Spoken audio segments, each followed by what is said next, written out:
Les invito a abrir sus Biblias en el Evangelio según San Mateo, el primer libro del Nuevo Testamento. Empezamos esta serie hace algunas semanas, el Evangelio del Rey. El Evangelio del Rey.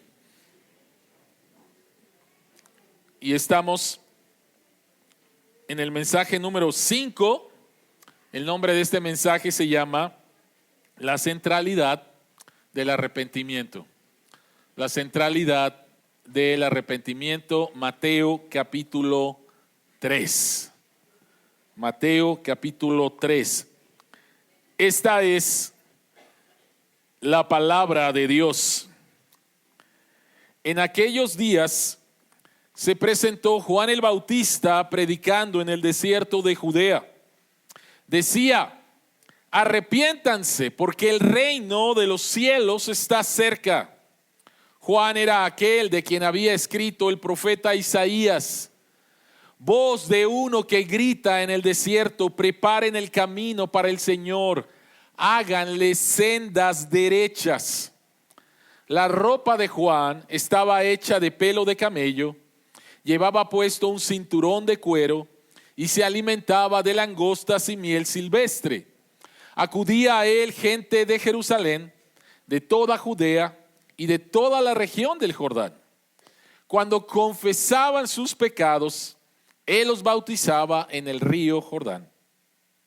Pero al ver que muchos fariseos y saduceos llegaban a donde él estaba bautizando, les advirtió: camada de víboras, ¿quién les dijo que podrán escapar del castigo que se acerca? Produzcan frutos que demuestren arrepentimiento. No piensen que podrán alegar: tenemos a Abraham por padre, porque les digo que aún de estas piedras Dios es capaz de darle hijos a Abraham.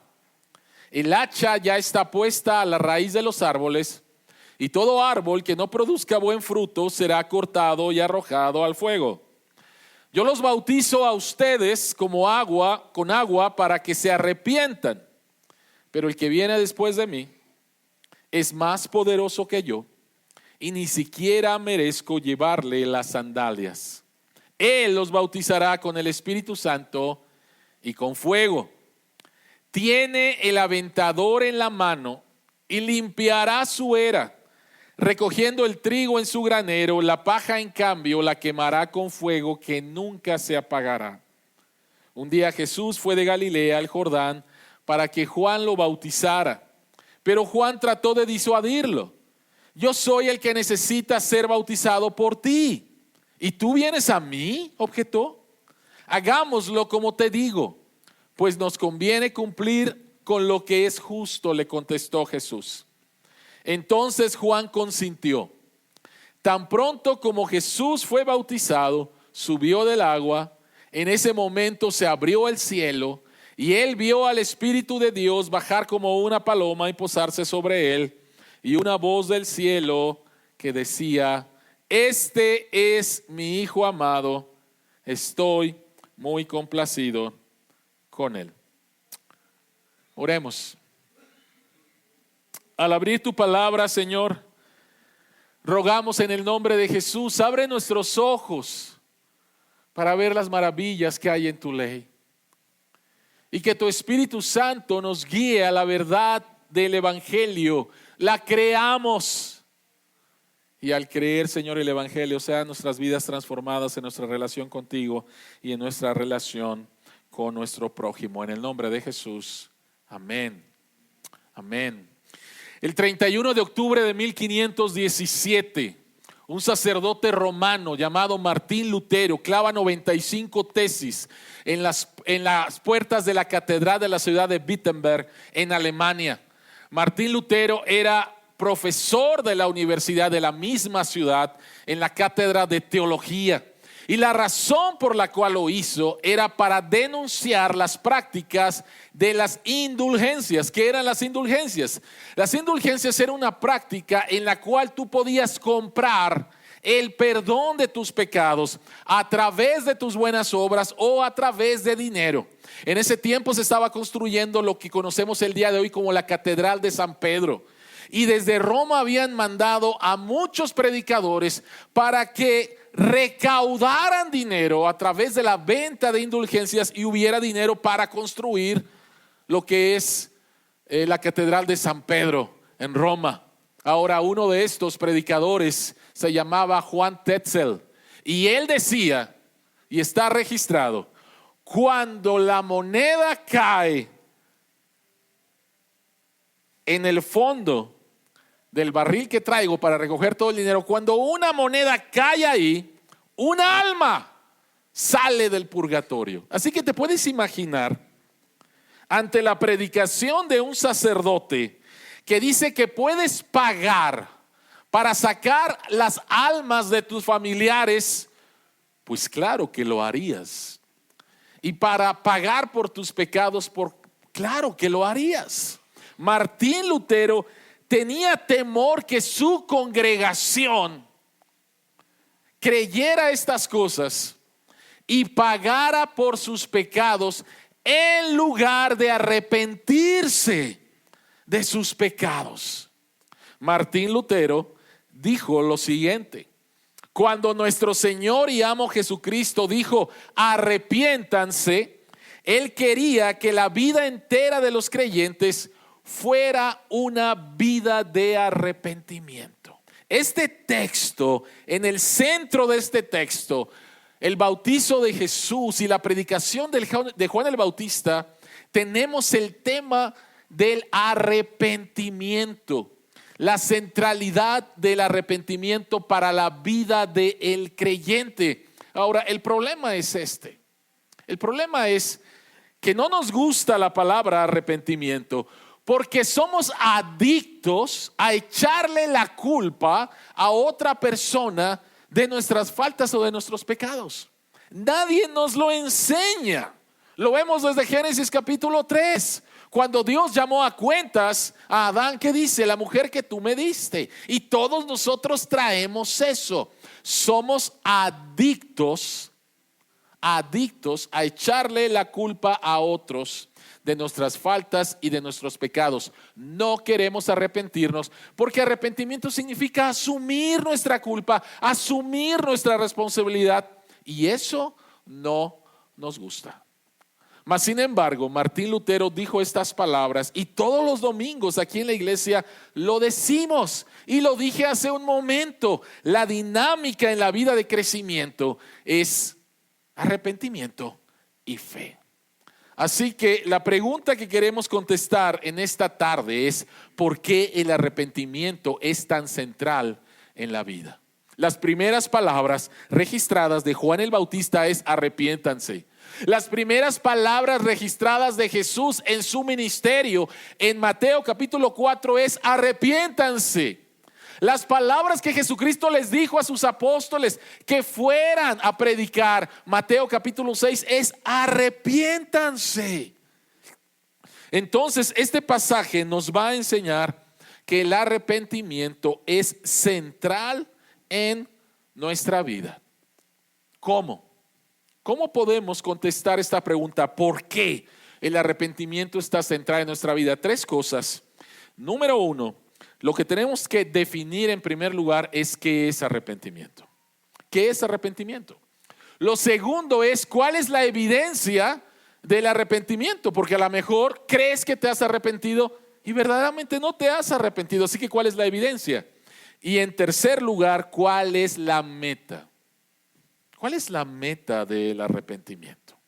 Así que vayamos al punto número uno, y es la definición del arrepentimiento. El arrepentimiento es una relineamiento del corazón y de la vida en dos áreas críticas. El arrepentimiento es un realineamiento de tu corazón, y no estoy hablando de emociones, estoy hablando de tu vida en dos áreas críticas: en el área de la autoridad y en el área del diseño. Ahora, pero antes de meternos ahí, necesitamos hablar un poquito de realineamiento. ¿De qué estamos hablando? Cuando tú compras un juego de llantas, ¿qué es lo que recibes? Regularmente vas a recibir un un pase, un bono, algo así, para que te alineen las llantas. ¿Por qué? Porque si las llantas no están en paralelo con el suelo y en paralelo la una con la otra, el rendimiento de ellas no va a ser el mejor y pudieras tener al manejar problemas. De hecho, en esta ciudad tan hermosa como es México y tan llena de baches como es México, yo creo que muchos de ustedes han experimentado al manejar caer en un bache. Y después de que caes en un bache, te pido que hagas lo siguiente. Suelta el volante y ve para dónde se va tu auto. Y si tu auto se va a la izquierda o si tu auto se va a la derecha, las llantas no están alineadas, no están yendo en línea recta. Por lo tanto, necesitas alinearlas. El arrepentimiento es un realineamiento del corazón en estas dos áreas. La primera área tiene que ver con la autoridad correcta. El arrepentimiento es realinear el corazón con la autoridad correcta. Vean el versículo 2. Juan el Bautista, su mensaje era: arrepiéntanse porque el reino de los cielos se ha acercado. Y la palabra arrepentirse aquí, en primer lugar, es un mandamiento, está muy fuerte, está en imperativo. Y la palabra arrepentimiento en su original es la palabra metanoia en griego, que es la unión de dos palabras: meta, que significa cambio, y noia, nous, que significa mente. Arrepentimiento en su significado original es un cambio de mente, pero podemos pensar que el arrepentimiento simplemente es un cambio intelectual, ¿no? El arrepentimiento bíblicamente y en el Nuevo Testamento involucra otras dos palabras en hebreo. La palabra es, en primer lugar, una tristeza genuina. Trae la idea no tan solo de un cambio de mente, sino una tristeza genuina por las cosas que hiciste. Y en segundo lugar, la otra idea es un giro a nuevas acciones. Entonces, tengamos estas tres ideas. Cuando hablamos acerca de arrepentimiento, no es simplemente que digas: ok, ahora me doy cuenta de que es verde y no era azul. No va por ahí.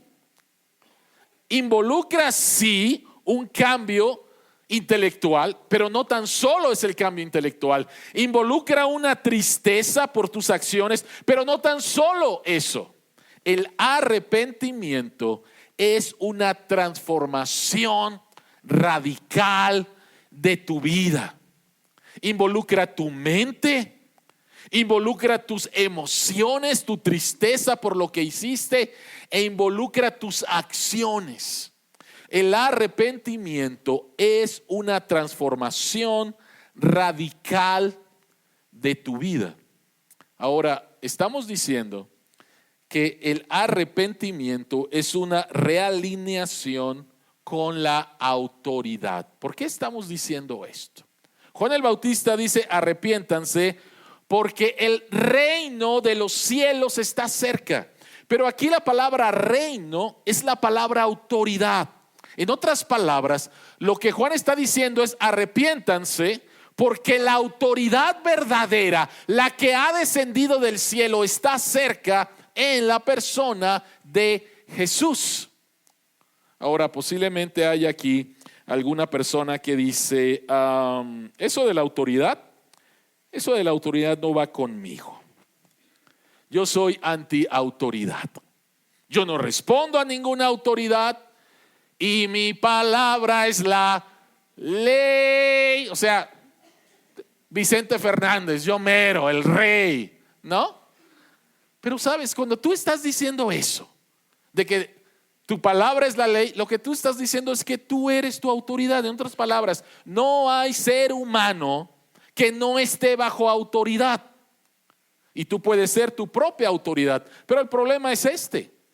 El problema es que cuando tu autoridad máxima es alguien aparte de Jesús, vas a experimentar de diferentes maneras, en diferentes tiempos, crisis en tu vida.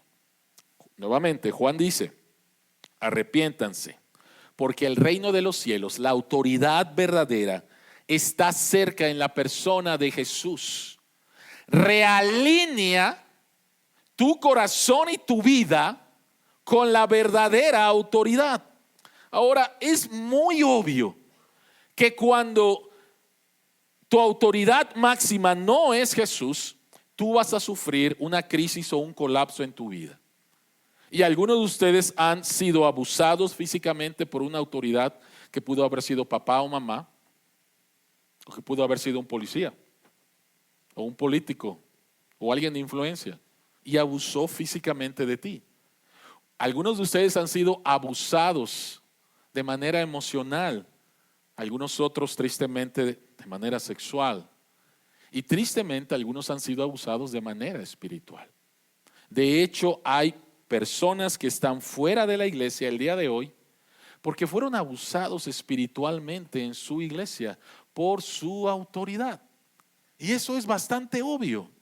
La crisis, el colapso en tu vida, el experimentar en tu cuerpo, el experimentar en tus emociones, el experimentar en tu mente, el experimentar en la iglesia que abusen de ti. Eso es bastante obvio. Pero también hay un abuso que no es muy obvio. De una autoridad buena, de una persona a la cual tú admiras y que casi la tratas como Dios.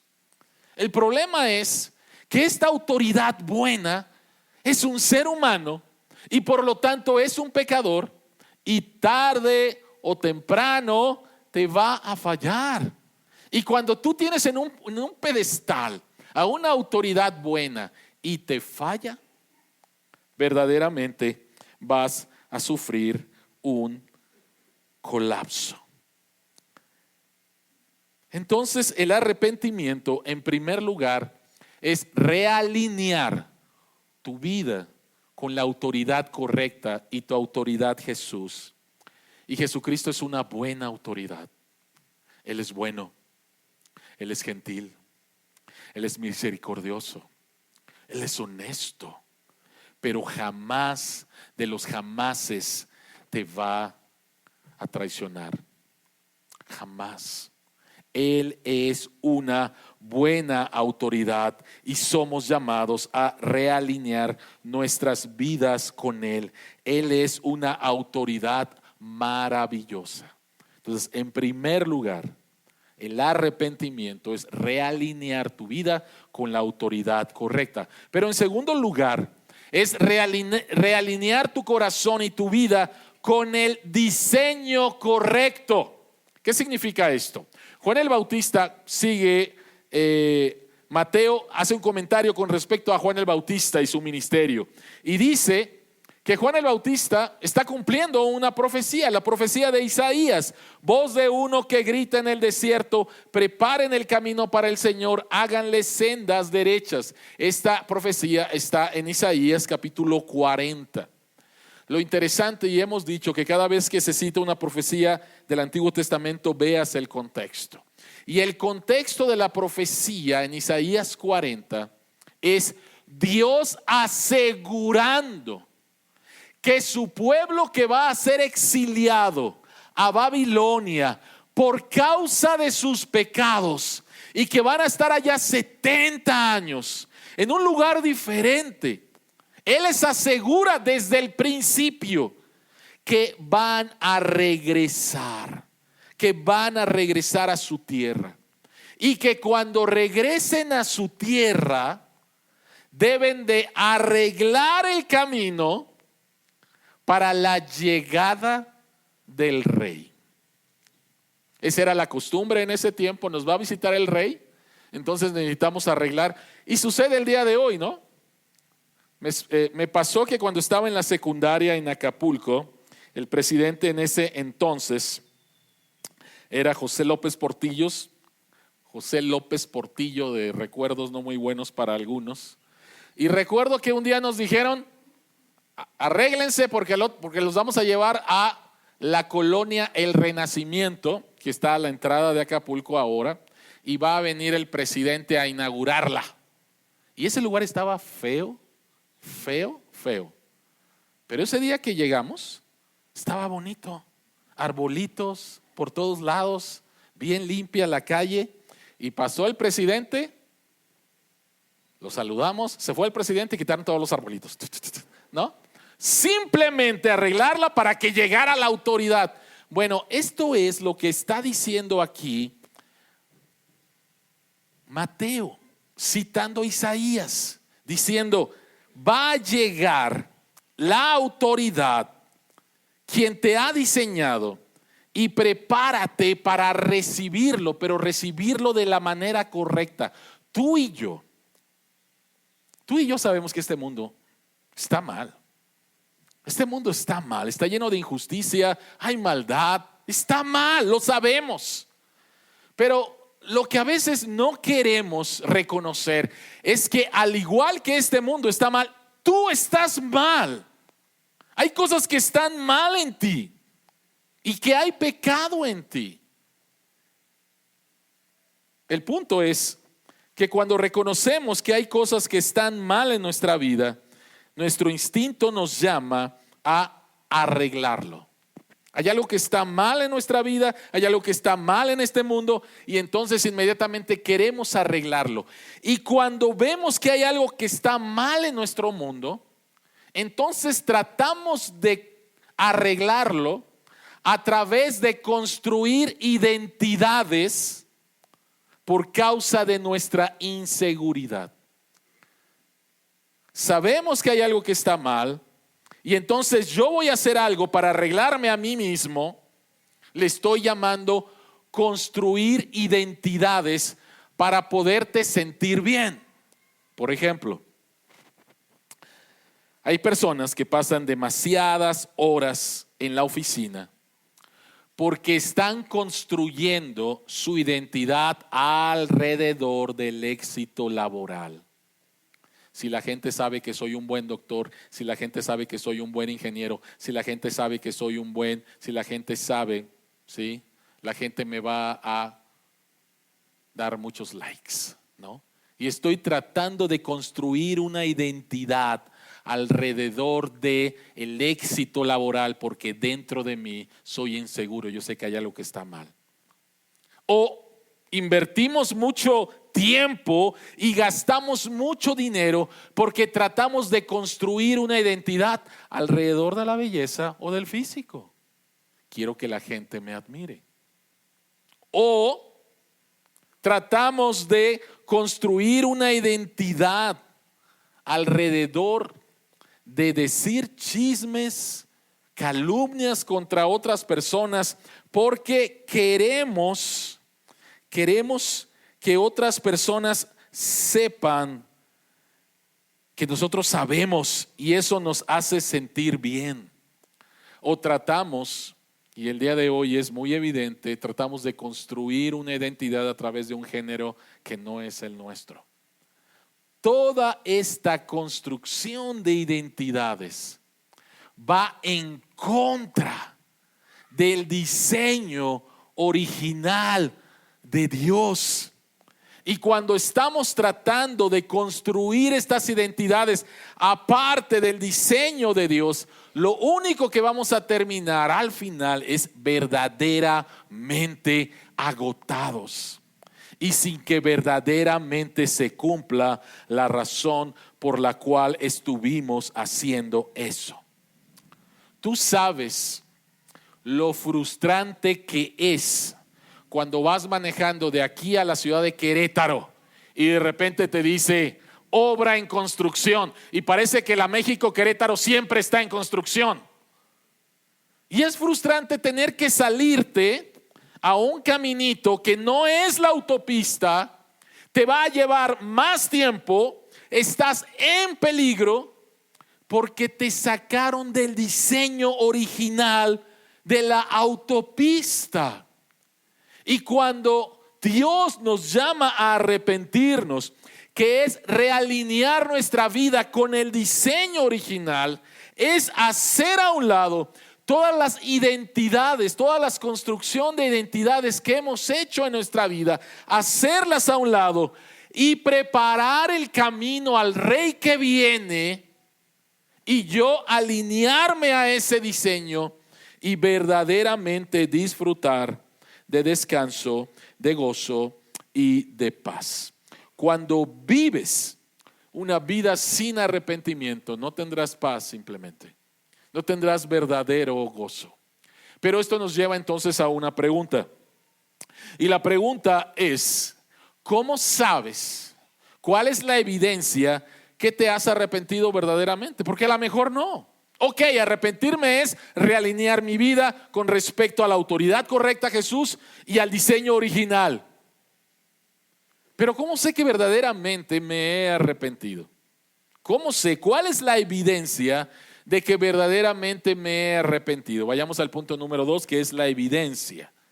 Y lo primero que vemos es muy interesante. Juan está ahí predicando, enseñando.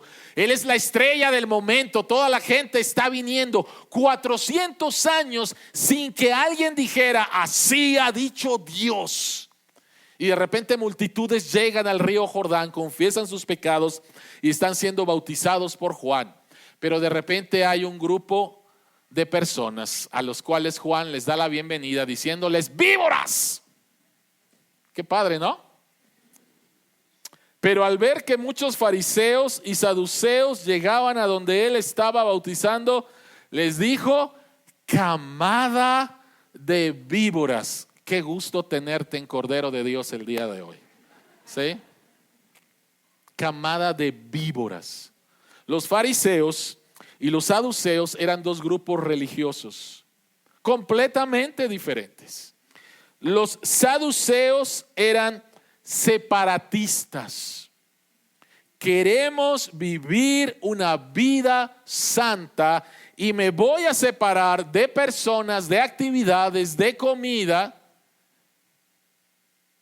que me estén invitando a no ser tan santo. Eran separatistas. Eran muy populares y creían en la resurrección. Los saduceos eran acomodaticios. Ellos se acomodaban dependiendo de con quién estar. Los saduceos no tenían ningún problema en incorporar costumbres y valores de la sociedad griega a la sociedad judía. No hay ningún problema. Y sobre todo porque querían acomodarse, buscar puestos políticos, puestos de influencia. Y los saduceos no creían en la resurrección, por lo tanto eso los hacía materialistas. Y si solamente hay una vida, el juego de la vida es: debes de tener cosas, debes de tener cosas, debes de tener cosas. ¿Quién gana el juego? El que acumule más cosas, porque esta es solamente la vida. Siendo tan diferentes, ¿qué es lo que los une? Porque Juan los pone y los pone en el mismo grupo, camada de víboras. ¿Qué es lo que los une? Lo que los une son sus esfuerzos personales por encontrar esta identidad o por ganar a Dios. Por un lado, los fariseos se esfuerzan en hacer buenas obras, en ser una buena persona para alcanzar el cielo. Y los saduceos, que no creen en eso, simplemente a través de sus buenas obras tener una buena vida cómoda, y trata de acomodarte en donde tú puedas.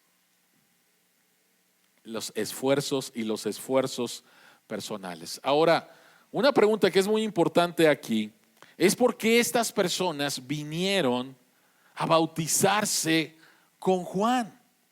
Lo interesante aquí es que los judíos practicaban el bautismo cuando un no judío conocía al Dios de Israel y decía: quiero convertirme en un israelita. Ellos eran bautizados, pero eran los no judíos.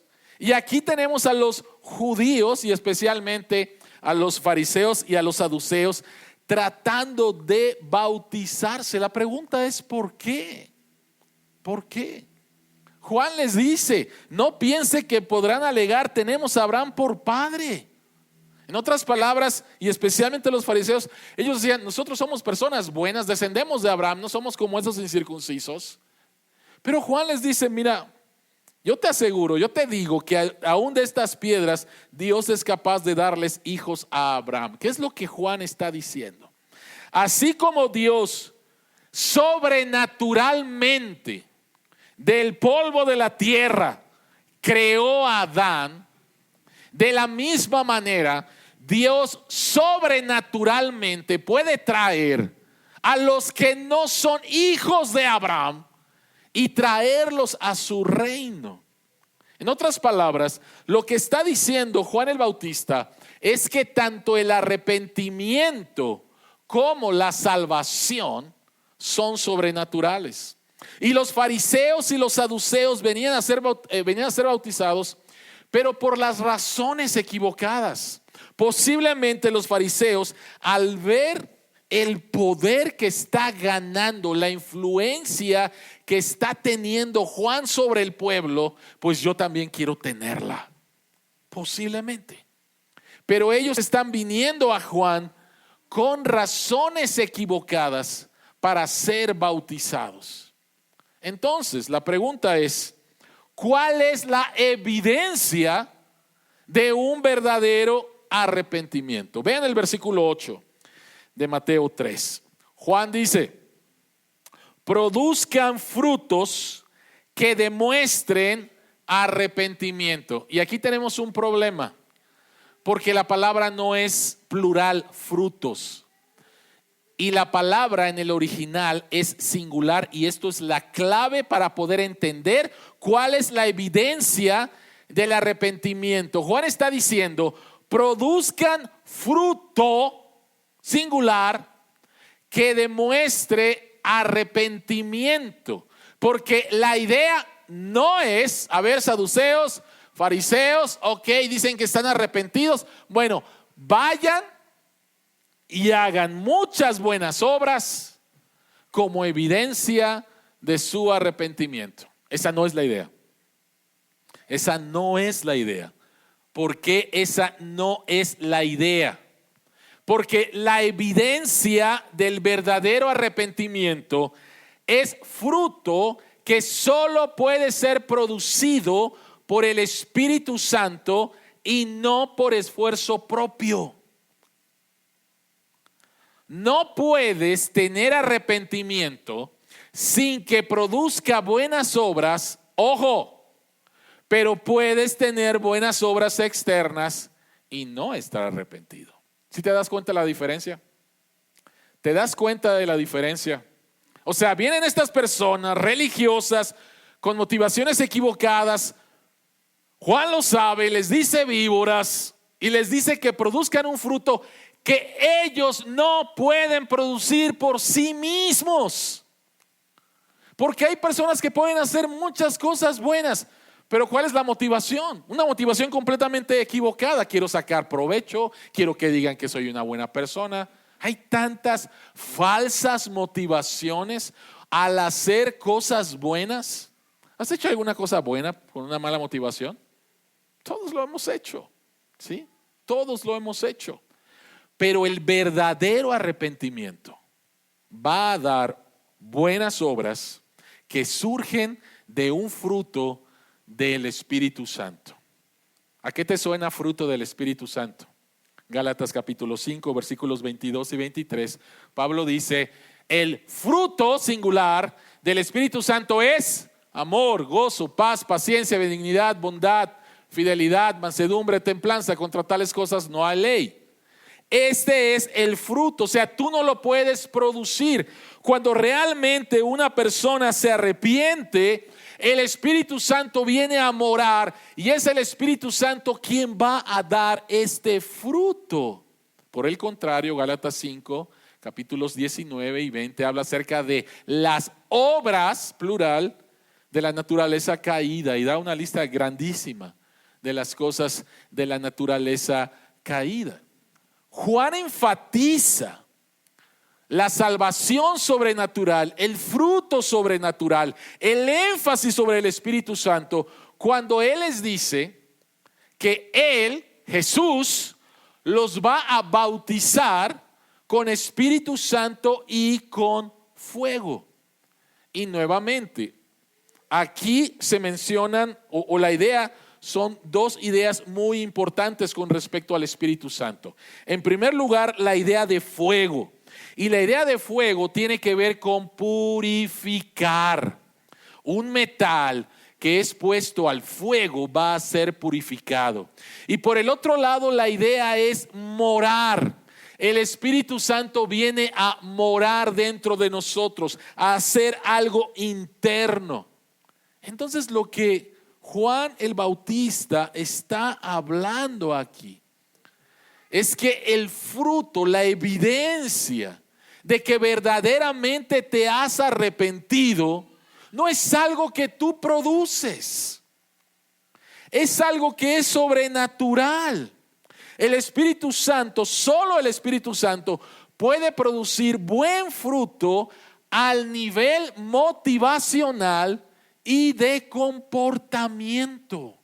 No te vayas con la idea de que, oye, pero yo conozco a mucha gente que hace buenas obras. Qué bueno que hagan buenas obras. ¿Qué los motiva? ¿Qué los motiva? Solamente una persona arrepentida y que tiene el Espíritu Santo en él, verdaderamente delante de Dios va a hacer buenas obras, porque su motivación y el comportamiento es producido de manera sobrenatural.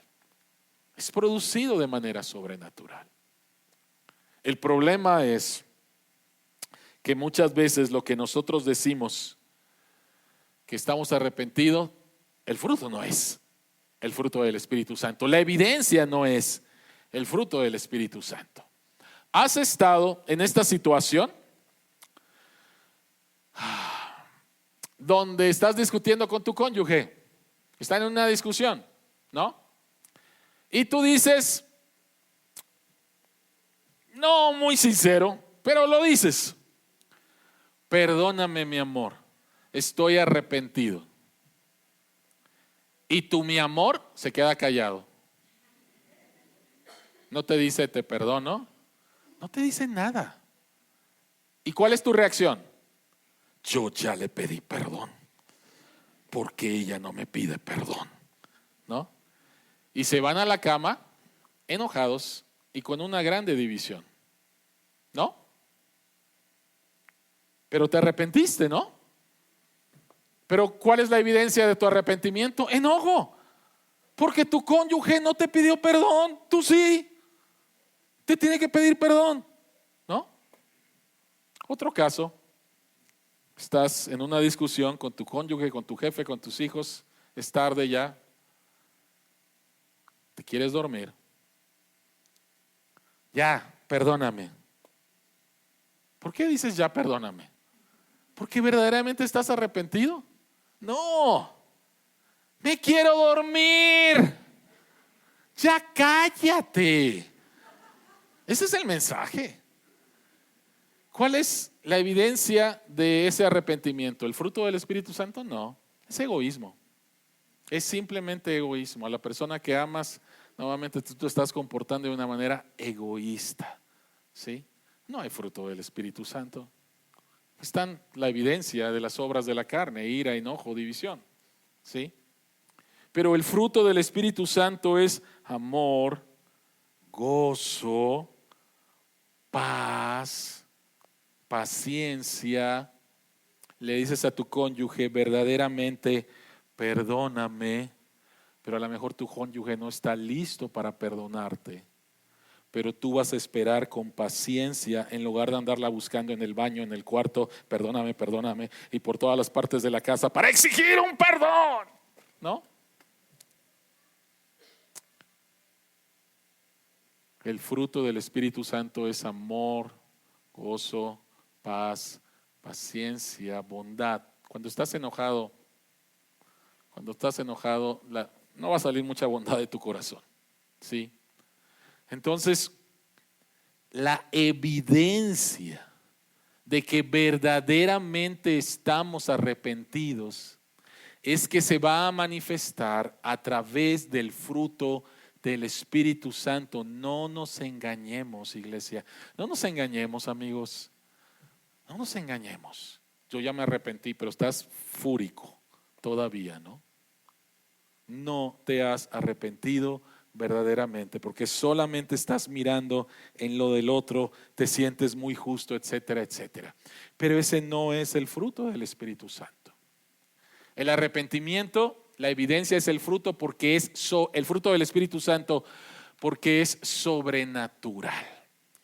Ahora, ¿cuál es la meta del arrepentimiento? ¿Cuál es la meta del arrepentimiento? En primer lugar, creo que cuando una persona te dice arrepiéntete, inmediatamente la connotación es: si no me arrepiento me va a ir mal, ¿no? Si no me arrepiento me va a ir mal. Y entonces la meta del arrepentimiento parece ser algo muy negativo. Pero sabes que es algo completamente diferente. Algo completamente diferente que lo vemos en el bautismo de Jesús. Jesús va al río Jordán para que Juan lo bautice y Juan le dice: párale Jesús.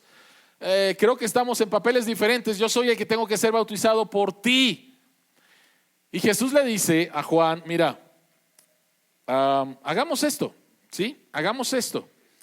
Hagámoslo como te digo, pues nos conviene cumplir con lo que es justo, le contestó Jesús. Y la pregunta es: ¿qué significa cumplir con lo que es justo?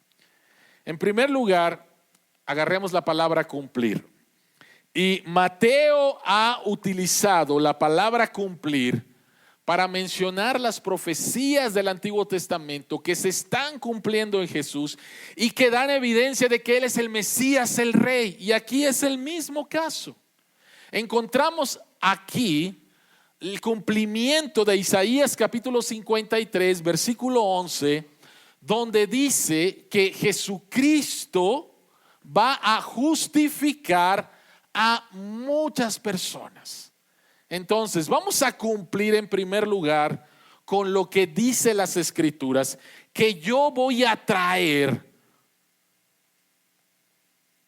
justicia, voy a hacer justos a muchos. Ahora, quiero que pienses en esto.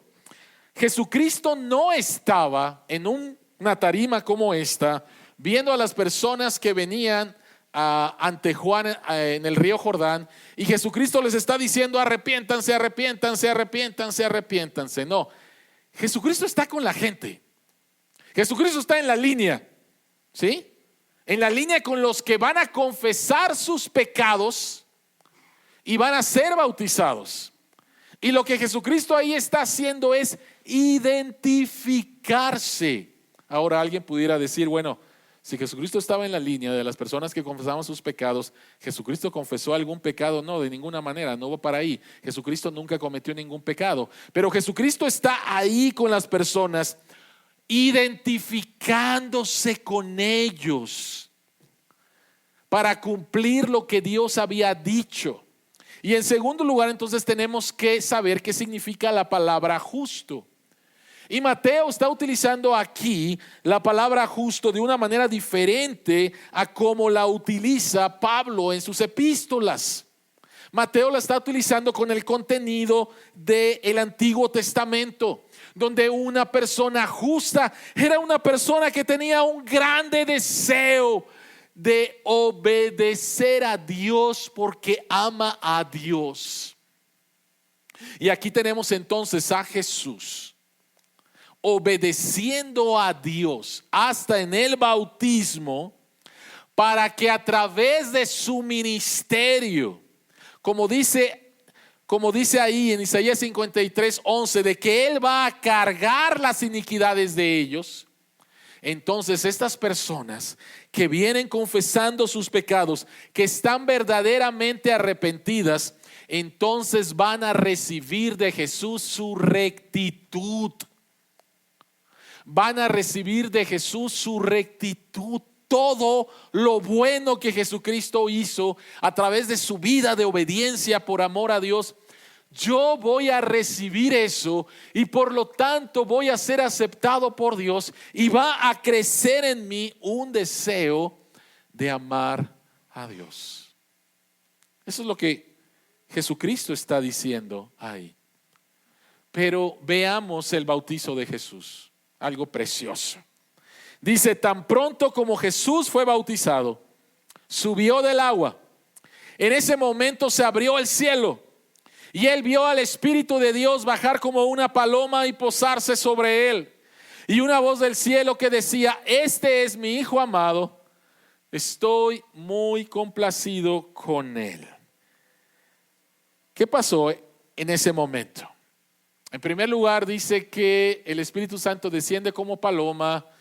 El simbolismo de la paloma por un lado es gentileza, pero por el otro lado el Espíritu Santo desciende sobre Jesús para empoderarlo para su ministerio. Y encontramos entonces estas dos ideas, poder y gentileza. Qué precioso, poder y gentileza. También lo que encontramos es que los cielos fueron abiertos, fue algo público. Y encontramos entonces al Padre diciendo estas palabras sobre Jesús. Me deleito en Él. Me deleito en Él. Me gozo en Él. Él es mi Hijo amado. Entonces encontramos al Espíritu Santo, encontramos al Padre y encontramos al Hijo en esto. Encontramos un lugar de deleite en el bautizo de Jesús. Y esta es la meta del arrepentimiento. ¿A qué me refiero? Mateo da un giro, en primer lugar diciendo que esto es cumplimiento también de la profecía en Isaías 42:1, donde dice el profeta, este es mi siervo en quien sostengo, mi escogido en quien me deleito, sobre él he puesto mi espíritu y llevará justicia a las naciones. Pero cuando estamos hablando acerca de la meta del arrepentimiento, no es un contexto, no termina el arrepentimiento en un contexto de miedo, que debería, porque si no te arrepientes vas a pasar una eternidad en un lugar de condenación que la Biblia le llama el infierno. Y por eso es que Juan el Bautista está diciendo esto. Pero el arrepentimiento no termina ahí. El arrepentimiento termina en llevarte al lugar de deleite de la Trinidad. En otras palabras, cuando tú te arrepientes verdaderamente de tus pecados y recibes la rectitud de Jesús, se te acredita su justicia. Entonces el Espíritu Santo desciende sobre ti, viene a morar en ti. Y el Padre declara estas palabras sobre ti. Mi hija amada, mi hijo amado, en quien me complazco. En otras palabras, el arrepentimiento te lleva a un lugar de deleite. Y por lo tanto el arrepentimiento debería de ser algo que anheles en tu corazón. Porque te va a llevar al lugar de deleite de la Trinidad. Algunos le llaman a esto la danza del Evangelio. Déjenme explicarlo rápidamente. Cuando tú estás en tu pecado y sabes que tus pecados te van a condenar, llegas a un lugar de desesperación. Pero entonces escuchas el Evangelio. Y el Evangelio te lleva entonces a experimentar el perdón, la filiación con Dios y a experimentar este deleite. Y que después te va a llevar a la dirección correcta.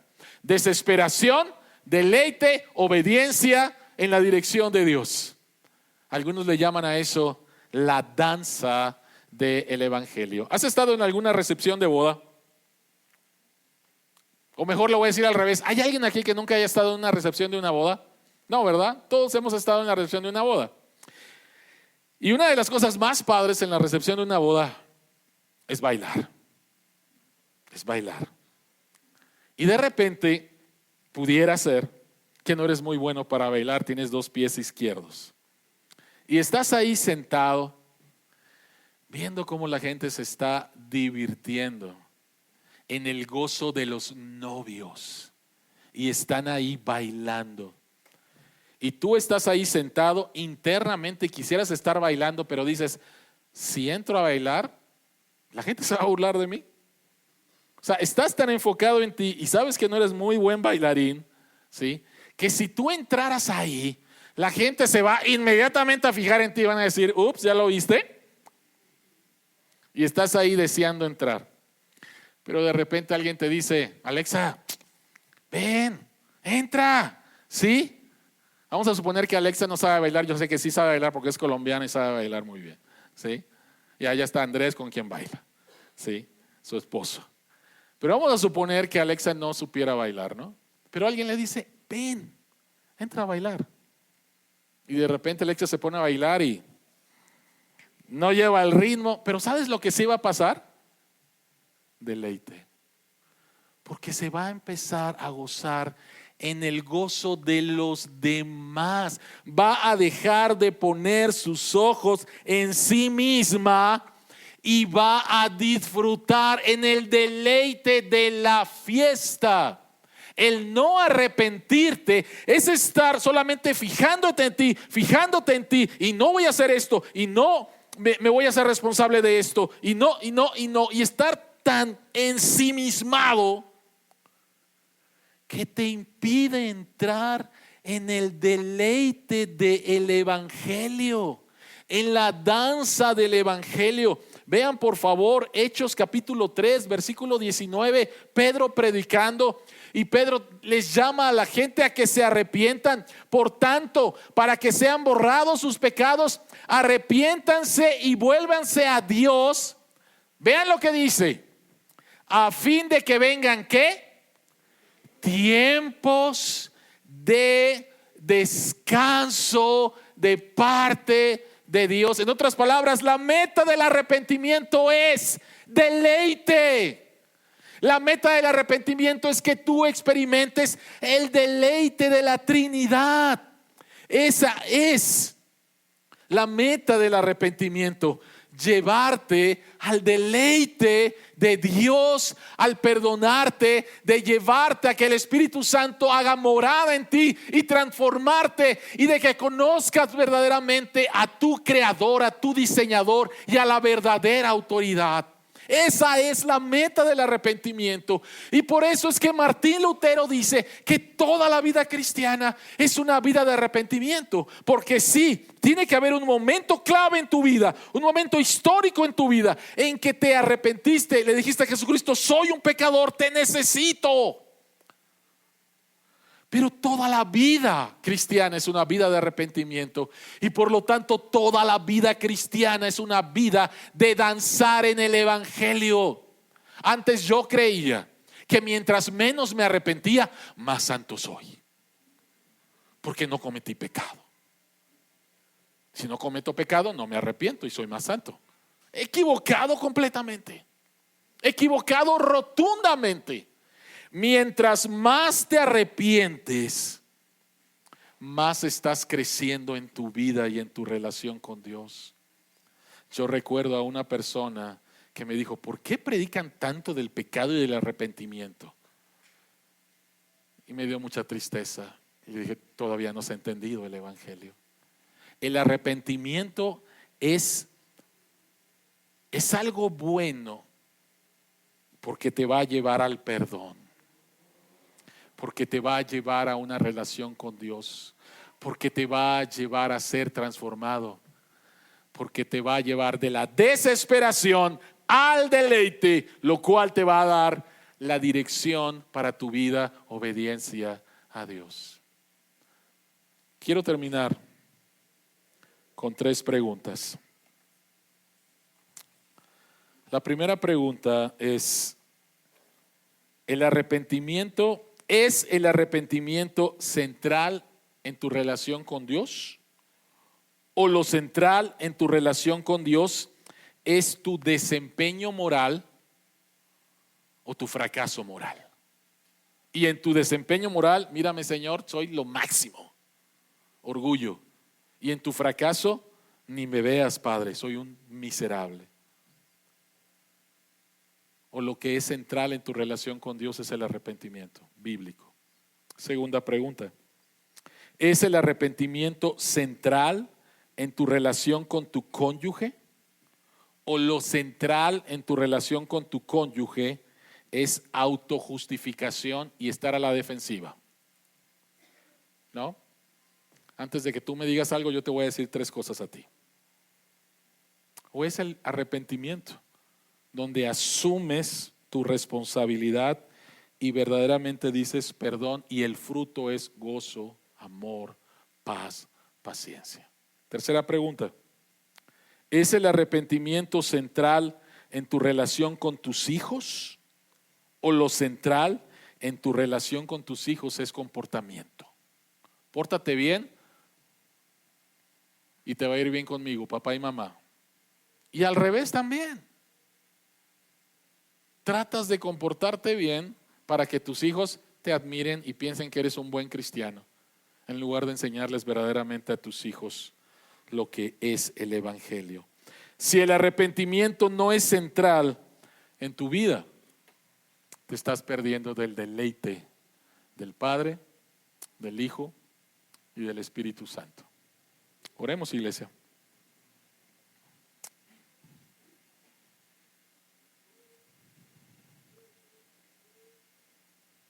Tú nos llamas, Señor, a arrepentirnos, no tan solo al convertirnos en cristianos, sino en toda nuestra vida cristiana. Y en lugar de que el arrepentimiento, Señor, sea un momento de crisis que nos deja tumbados, señalados por un dedo condenador, el arrepentimiento, Señor, nos lleva al lugar de deleite. Padre que estás en los cielos, enséñanos cada día más a saber y experimentar que toda la vida cristiana es una vida de arrepentimiento, de fe y de obediencia. Ayúdanos, Señor, a realinear nuestra vida con la autoridad correcta, Jesús. A realinear nuestra vida con el diseño correcto y echar a un lado nuestros proyectos de construcción de identidades. Ayúdanos, Señor, a que tu Espíritu Santo dé ese fruto, algo que nosotros no podemos dar. Ayúdanos, Señor, a experimentar el deleite del Padre, del Hijo y del Espíritu Santo. En el nombre de Jesús oramos. Amén.